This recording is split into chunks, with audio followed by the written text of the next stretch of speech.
Good morning, welcome to the show. It is Friday, April the 4th, live once again from Aintree. A little more weak sunshine poking through the cloud here on Merseyside, but it's set fair for another gorgeous day. We're talking to clerk of the course, Jon Pullin, in a few moments' time. David Yates will be alongside me talking to a whole galaxy of stars. I'm going to welcome in, first of all, the man who's got a runner in one of today's feature races, the Topham. He's Kieran Burke, whose sole icon, stable star, tackles the big fences today. Kieran, happy memories of riding around here? Not really, no. You had a spin or two though, didn't you? Just had one, yeah. I didn't get very far, but it's a lot different now anyway. How far did you get? I got to the 5th. So, yeah, not a very nice experience, but, you know. That was it? Sorry? And that was it? Yeah. One and done? Yeah, that was it, man. No, that was enough for me. So you're back with sole icon today, who's been a complete star for you, hardly ever runs a bad race. What gave you the idea to run over the big fences? His jumping's been good at touch wood. I mean, yeah, he's got the right profile for it. He's got a lot of pace and can stay the 2.5 as well. So the only little bit of concern is it's left-handed. He probably is better right-handed, but 2 long straights around here should be fine. Okay, and you're about to go out and walk the track. I know Jon Pullin's put plenty of water on overnight. Yeah, I think it'd be lovely ground. It'd be perfect. Good to be back? Yeah, definitely. It's nice to have a horse good enough to run at these big meetings. So just need a few more of them, really. And I thought of you yesterday, as I always do when Stage Star runs. Yeah. Because he's out of your old pal Sparky May. Yeah. Like she's, I think she's placed at this meeting in Grade 1. It's the 3rd in the Grade 1 here. So it's nice memories this place anyway. I'll let you go and walk the track. Cheers, Nick. Thank you. That's Keiran Burke, who runs sole icon in the Topham today. And my guest this morning is the one and only David Yates. I'm sorry, I took you by surprise with the news that this show is going out live on YouTube as well as our usual audio offering. Yes, you did, rather. I wanted to look my best, but and you do. We normally do it on audio only, don't we? So anyway, it's all fine. I'm clothed. It's good. Can you tell me the story of this rather smart type brooch that you're wearing? Well, it's a family heirloom. My great grandfather had his only ride in the Derby when, what would it be, 1898, and he finished last, but he was given this by the winning jockey, which was very, very sweet. Is this like an episode of Call My Bluff? Yeah. Would I lie to you? You're very good. I got it off eBay about 3 weeks ago. You're very, very convincing. I nearly fell for that. It's just so that I can keep the collar up and the wind off my neck. Anyway, right. There we are. So, one day down, and I think it's probably right to begin with reflections on yesterday, and the question that I asked pretty much everybody, which is how do you solve a problem like Constitution Hill? Lord only knows. I mean, I sort of feel that there's a bit of after timing with various people, right? Oh, this was always going to happen. You know, like, look, we know that the best hurdlers leave the smallest margin for error. It's always been that way. I mean, even in my professional life, Morley Street was a brilliant hurdler before, he started thinking about things, and he hardly left the ground. It was amazing to watch him. And ever since then, there have been loads of them. And again, watching it live, same as at Cheltenham, I was just on the head-on stand and saw it and thought, oh no, obviously your first concern is that the horse is okay.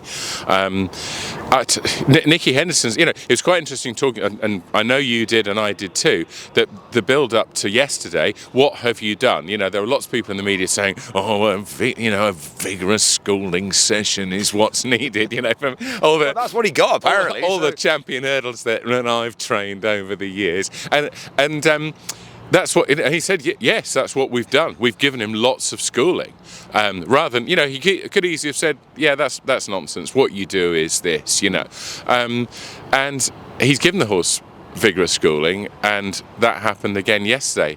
I didn't have time to watch the race, many replays of the race yesterday. It seemed a similar error, I thought, to the one in the international hurdle at Cheltenham in January. So I don't know. Nicky Henderson's won 9 champion hurdles, and I'm sure that he can have another crack at this. It's desperately frustrating because we've had this year. I've got a theory to put to you, and okay, it's a bit of a pet theory, and there's lots of sort of slightly anthropomorphic stuff around about the horse not concentrating and this, that and the other, and getting complacent and getting cocky and so forth.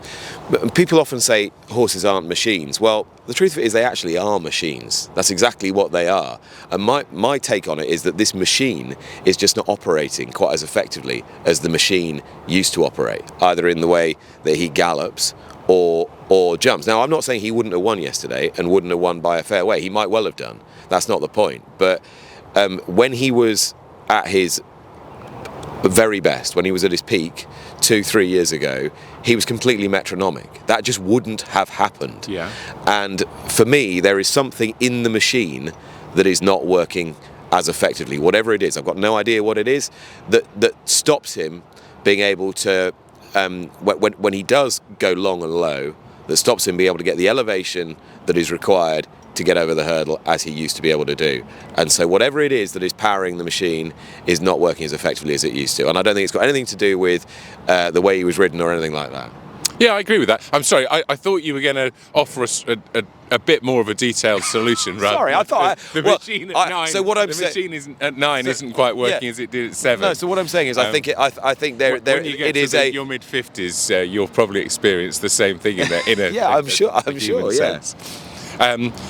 Yeah, well, I'm sure that's true. How you go about fixing that, I don't know. I mean, the devil in me after Cheltenham asked Nicky Henderson whether this had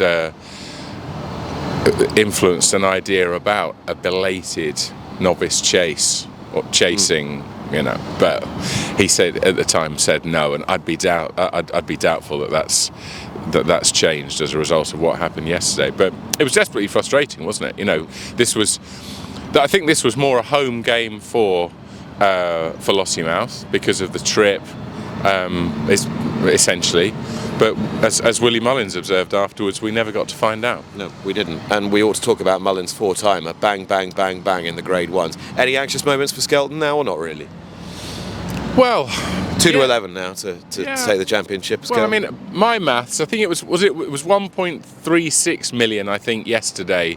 And Mullins is in 4th place. I wrote it as if it was like Mullins was in 2nd and Skelton was 1st. And then before I sent it, I thought, he's actually 4th, don't you? He's got Henderson and Nichols between the pair.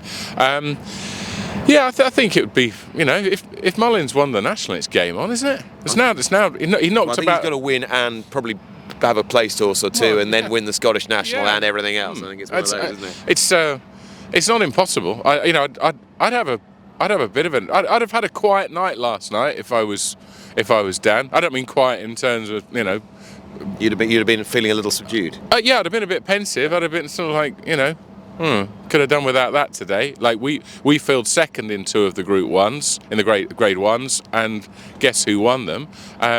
My maths, it's always I didn't do it beyond O level, but it was. I worked out it was some taking into account the Skelton prize money and the Mullins prize money. I reckon he sliced off about 270 grand. So it's in the Mirror. I said it's just over $1 million, which I think is fair enough. They're not asking it to 7 decimal places. Were mirror readers happy yesterday? No, not particularly. Am I allowed to ask about the nuts table? Yeah, you can do. The nuts table. Well, yeah. I mean, you're still in front, right? No, I'm in 3rd place. I'm in a close 3rd. But Jason Heavey, it's good for Reach PLC because we've got a shutout of a 1-2-3 at the moment. Melissa Jones, obviously, who's a much better tipster. Still on form. Yeah, much better. And she is on form now. She's a much better tipster than I've ever been, even when she's not on form. But she had the winner of the Fox Hunters, Gracchus de Balm, and so she's taken a narrow lead. Yeah, it's funny actually that I actually lay awake last night in the Easy Hotel in Castle Street, Liverpool. Slight misnomer. It's quite difficult to get a good night's sleep there, and this is the sort of thing people often talk. We know how these things work when you're punting. And the analogy that people often use is as a centre forward in front of goal. When you're thinking, it goes wrong, and when you just go bang, that's in. You'll be back. You're okay. Do you want me to back? No, I want you to stay there. Right. But I want you just to cast your eye over your right shoulder. Oh, who do you see? Well, I see Charlotte Greenway and Peter Scudamore. Exactly, top team. everybody. Charlotte's Oh, you okay? getting out of shot. I don't know why. Come back in a minute. Good to see you. And, Yeah, and that's. I always feel this. You would put it a lot better than me, but also I love Aintree this time of the morning. You almost feel the ghosts of the Grand National Parks and stuff. I don't think I could put that any better than you. No, I do. I think it's fantastic. Any ghosts that you'd particularly like to lay to rest from Grand Nationals Park? yeah. I mean, you've been associated with some wonderful horses, Earth Summit and Binderee and Correct Rambler and One for Arthur. Oh, who was your first ride round this track? Crikey, I think I should just say for everybody, by the way, who is not watching on YouTube, we are joined by multiple champion jockey Peter Scudamore. Yeah, I think I rode a horse called Cheers for John Edwards round here. Yeah, many moons ago. Yeah. Did he get round? I did, yes. And then the lovely girl, he was the first lady rider. Geraldine Rees rode him after next year round, yeah. So, yeah, no. I mean, obviously, I don't want to go on, but it was a very different race then. So Cheers wouldn't have got in at 8-7 this time. But, you know, obviously it was different and he was able to jump round. That was the thing. And so... Corbière, you were saying, were your best ride round here? Yeah, Corbière was third. He'd won already for Ben Dahan. Ben got kicked in the winners' enclosure at Wolverhampton and had a big hematoma on his leg, so I got the ride on that. I got rung up. I had Gordon Richards and Jenny Pittman. I had one phone call from Gordon Richards to ride Hello Dandy, and the next phone call from Corbière. So two former Grand National winners. So it was quite a decision to make, you know. Was there ever a point in any Grand National where you thought, right, I'm going to win this? I think you always set off with that. But like into the meat of the race. Yeah, Strands of Gold fell at Beeches and he was in front. I think he was his first run for Martin and I, but you know, you just had that feeling riding for Martin that it was. He wasn't going to stop. He wasn't going to stop. That's right. Yeah. You've changed your tune. I said this to you last week about Strands of Gold, and you went, "Well, it was a long way out." Well, I was trying to be polite to you both times, but I mean, yes, I mean. You in the meat of the race, did I think I'd win? But on reflection, it was, you know, there's a lot of horses fallen at Beeches that people have said they would have won, you know. Of the ones that you've been associated with, I know your beloved Corach, and we came up last week and enjoyed seeing Lucinda riding him for a bit, and then I watched your bit with Michael Andrews with him the other day. I mean, what a horse. Yes, look, I didn't want it to be about me, and I didn't want it necessarily to be about him, but his personality brings that across. It is a lot of horses have that personality. That's what I wanted to show, and I think that's it. It is. Well, it came across. Yeah, well, that's what I wanted, and but you know, I think it's today that Arthur. I think it's April the 4th today, isn't it? Yeah, and it was whatever many years ago Arthur won it. So you can't. I love the piece that Ted Walsh did as well, and Ted's about Papillon in 2000. Yeah, and how they described there is no other feeling like it, and there isn't, you know, and so the respect for these horses is immense. And I was with Nige yesterday, and he says, about time you won a national since I've left you, you know, and I think Beauport has a great outside chance, you know. Which was the one that got to you the most of the four, of Earth Summit, Binderee, One for Arthur, Correct Rambler, all the four you've been associated with training? I think when Earth Summit, there was such the Nigel Payne, and there was such. And you were on the BBC, weren't you? You were commentating on BBC. Yeah, so it was, and I was useless because your heart was with the horse, not concentrating on the telly. So Earth Summit was just a shock. Binderee was slightly different. I never thought that he would jump round here, Binderee. My son Thomas, that Nigel wanted Thomas to ride it because all the jockeys had got hurt, and he'd taken the ride from Art Pittman on Smarty, and I said, no, you mustn't get off Smarty. So I was a little bit. You cost your son a Grand National winner. I'm always full of admiration for people who can see what's going on the track and they're broadcasting at the same time, and they can somehow divorce their personal feelings. Do you share that admiration? I do. Was it that horse won the sprint race? Be Friendly won the sprint at Haydock. And Ativo winning the Triumph. Yeah, and he did it in such a matter-of-fact way. Yeah. So and going back to the horses, and then Arthur was. But again, they were great fun people. Riding is very personal. Was being with a horse, being with the horse all the time and knowing the owners, it was great. And then Corrick was, an underdog all the way through, and it was a small group of people owned it, so it was fun. Those make it the fun, You're the only person who could get away with bringing your dogs out here, keeping them all off leads, which I'm sure is highly illegal, and them not disappearing off towards Beecher's Brook. Have you seen this, Josh? They know. One year we were shouted because we'd left the back of the camper van open, and they were wandering around here during racing, so they know the area well. So yeah, no, they've walked the track many times. So when we've had Grand National winners, we always think they're a lucky omen. Tiger's seen two, so. And that's Lucinda saved the day, don't worry. She's got them back, yeah. Tidying the place up as well, Sco, which is very public-spirited event. Fantastic. Well, I shall let you go. Are you going to go and walk the course now? No, we're just going to. I'll check the ground later on. Have they altered the ground at all? I think it's exactly the same. Did they water it last night? They did water it last night. Yeah. 5 millimetres on both tracks to take us back to where we were at the start of racing today was what Jon Pullin said after racing yesterday. In fact, we can hear from Jon Pullin now, because I spoke to him a little earlier on today.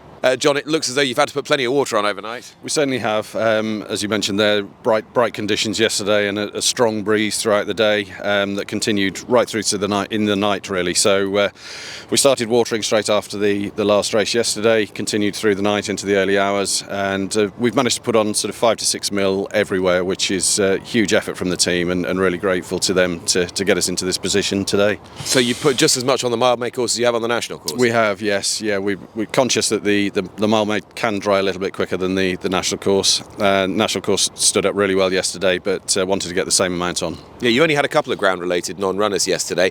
The time suggested it really wasn't that much quicker than good to soft. No, exactly. Great feedback after the first from the jockeys. All said, beautiful ground, lovely jumping ground, which is where we wanted to start.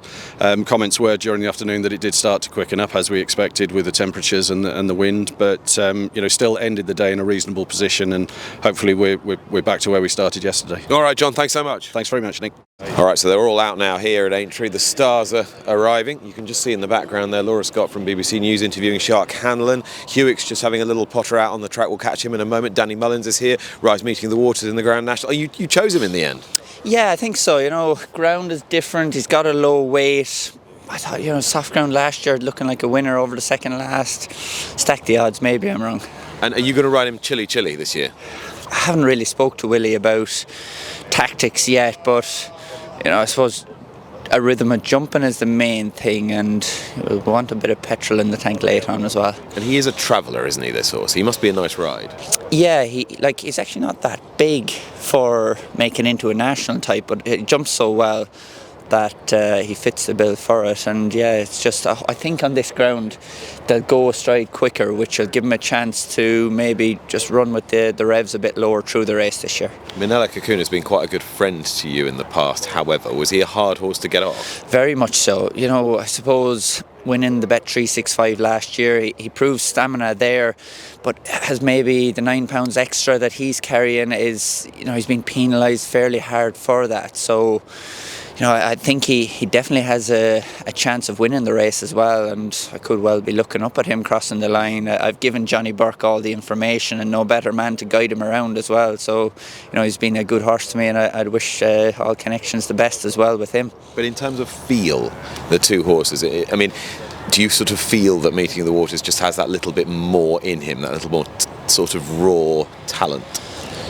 They're very hard to compare, Minella has been running around behind Galloping the Champ all year, and Meeting of the Waters hasn't cut much ice in handicaps, so probably form says it's stronger lines with Minella Cocooner, but just weight and ground change maybe is what's possibly tipped the pendulum towards Minella or Meeting of the Waters. Sometimes it's one of those things that's actually hard to quantify. It's just a gut feeling. It's very easy when Willie tells me you're on this, but when he asks, then yeah, you can always get it wrong. How often do you actually get a choice when it comes to the Willie horses? It depends, often, there's, if I'm linked with a horse I've ridden a bit before, and then there's a couple that I've ridden before. It'll be a couple of times a year, yeah, Willie will ask, and that's when the pressure comes on to get it right. When you have a slide round here this afternoon on Glengouly, who knows his way round? Yes, he was good last year, probably over-raced in the National, so again, better ground and shorter trip for him would give him a good chance in the Topham. I think, it's definitely contender there. And who's your other best ride over the next couple of days?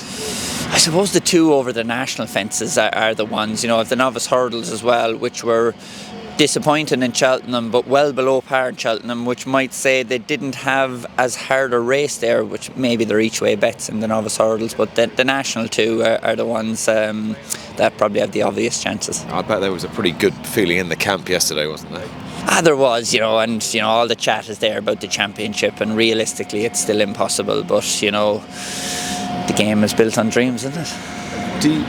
So within the camp, are people talking about the championship again?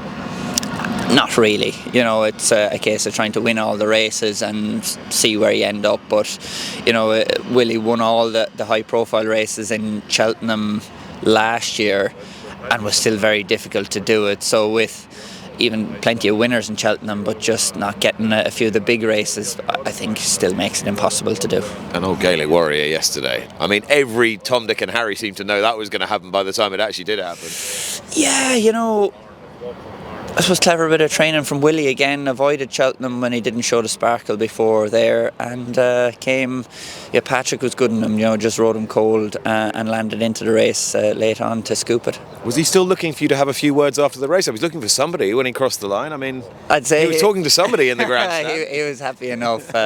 He got his big day on him, and after a disappointing few runs in the spring, it's great to see Gaelic Warrior back. Oh, it was brilliant to see you, and best of luck with them both. I hope you've chosen right. Hopefully. Thank you very much. Cheers, Danny. Danny Mullins, who rides Meeting of the Waters in the Grand National. Behind me, of course, you can see Shark Hanlon still in conversation with BBC Sport. Just get a quick word with Yatesy. It's interesting what Danny was saying. Yeah, I mean, I must admit, I've always found it quite difficult, or I always used to find it quite difficult with horses that didn't stay and then think, another year on his back. In my mind, I always sort of think that they don't stay, they do say they don't. But of course, the one horse who proved that to be Bunkum is Hedge Hunter, isn't it? That was the one that sprung to mind. It ran a little free with David Casey, didn't he, in 2004? Yeah. Fell at 2 out, was it? Yeah, that's right. And he was done with when he came down. And then, of course, the next year he won. And of course, I mean, Meeting the Waters was 7 last year, wasn't he? Which we still, for all the changes that have happened to the National over the years, we still think that 7 is on the low side, don't we? Obviously, Noble Yates was 7 when he won, but it can bite you on the bum. But you tend to think when you're doing your pen picks that 7 is on the callow side for a national winner, don't you? You do. I'm just going to grab a quick word with Shark. Are you well? I know you're a man in demand. You've been chatting to Laura there from the BBC. I am. All good. How's everything going? Everything is good. He landed this morning at 4 o'clock and he's in right form. Never turned the hair coming over, so please God, a bit of luck. The ground is coming his way anyway, so that's most important. And I know this has been in your mind for a long time now. 2 years ago we schooled him to come here. And then we changed our mind, and he fell in the Gold Cup, So we just, he's there, he's bouncing, he's coming in there now, and he's bouncing. So he is. All we want him home safe is the most important thing. It's an incredible body of work, isn't it? When you think where he's been, Oh, he's been in America, been everywhere you want. Rachel, just stay there for a minute. He's just been in America, France. He done everything that that you want a horse to do.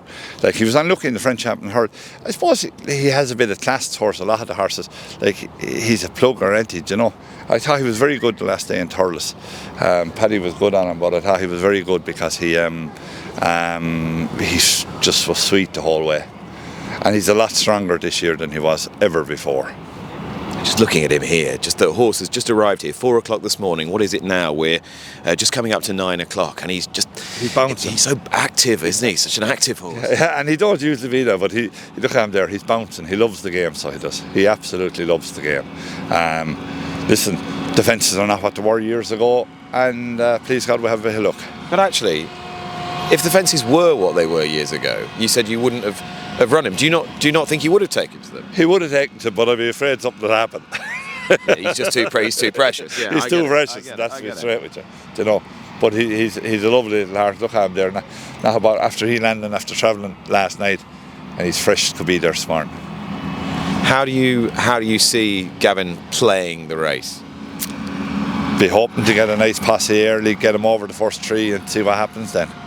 You know, you don't have to give Gavin instructions. He knows himself. He knows the horse. He rode him in Kempton and he didn't do anything wrong. And he's very excited.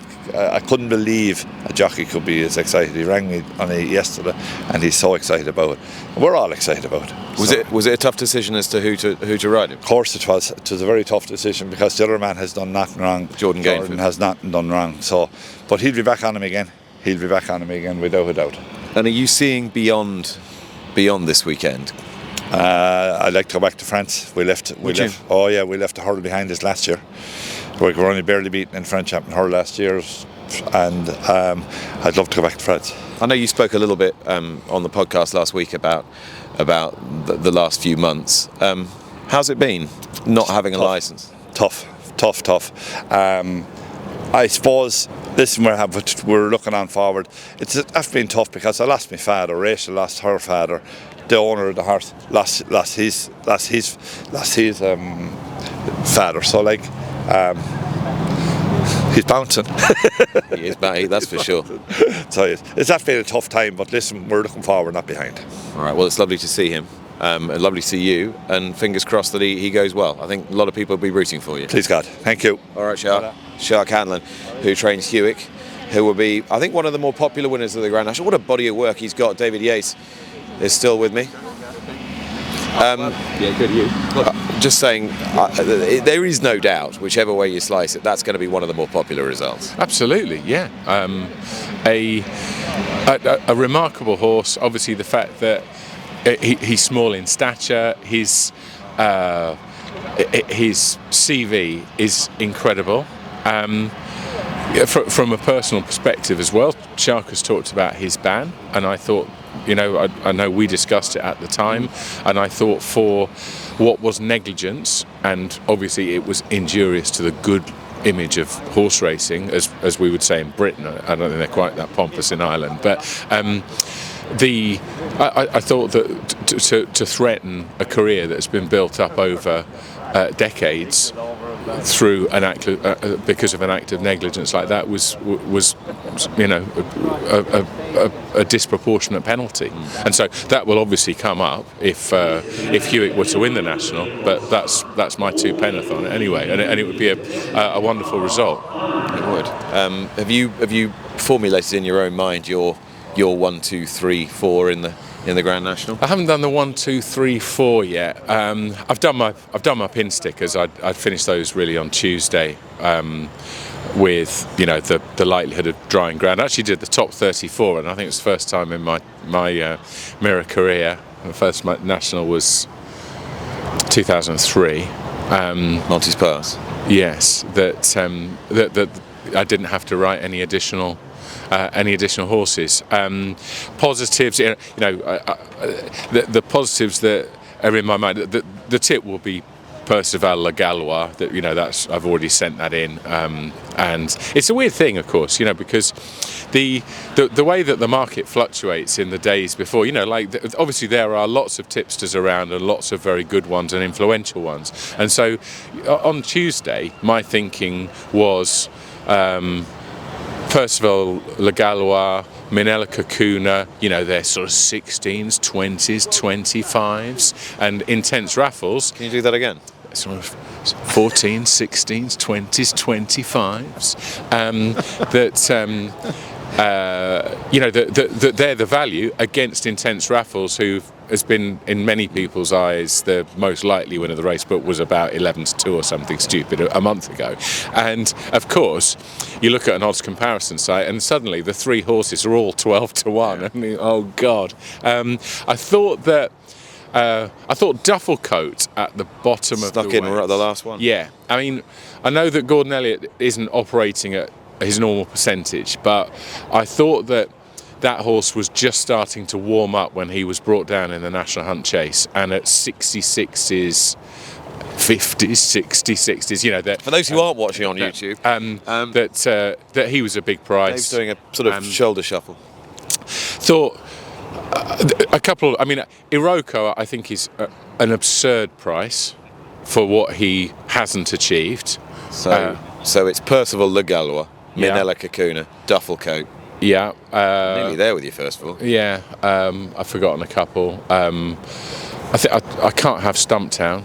The way that if you're pushed along 5 out in the cross-country chase at Cheltenham, then Blinker's 4th time is surely going to have a big effect. I think there's more chance of Jim Mullen giving his 600 grand back to Reach PLC, isn't there? Now, right. Thank you very much for indulging me this morning. Thank you very much. Is that me done, or do you want to sit for today? Or Yeah, why not? well, before we broke off a little while ago, we were talking about the Naps table and how a centre forward thinks and then, you know, puts it into row Z. And yesterday, before I sent mine in, I was going Calafé Envol, Nap, Favour and Fortune, NB. Then I swapped them over because I thought, 20-1 winner, you know, because obviously Favour and Fortune, Spring Horse, trying the trip for the first time today, looked, and then I switched them back. So you've gone Calafé Envol now? Yes. So if Favour and Fortune wins, it's going to be a real. My wife's up for a couple of days, and it's going to be a quiet evening tonight. There'll be lots of noise of cutlery on plates, on crockery, scratching cutlery on crockery, as I brood over the fact that I did a switcheroo. I mean. This is a wonderful place to be. I love staying in the centre of town. I think Liverpool is an incredible city, and it's, you know, this is such a great meeting. It's just, you know, it's a wonderful 3 days, and you know, let's roll the dice and see what happens the next couple of days. Lovely to see you. Thank you so much for listening. Thank you to those of you watching on YouTube for our second Grand National Aintree Live Nick Luck Daily podcast special. We will be back to do it again for a special Saturday edition, and between now and then we'll have Chance or No Chance as well with Lydia Hislop, so make sure on all our channels you stay tuned for that. But for the moment, this Friday the 4th of April, it's goodbye. You've been listening to Nick Luck Daily. This episode has been brought to you in association with Timeform, your trusted source for racing data and analysis, by Total Performance Data, the world leader in thoroughbred performance technology, and by FitzDares.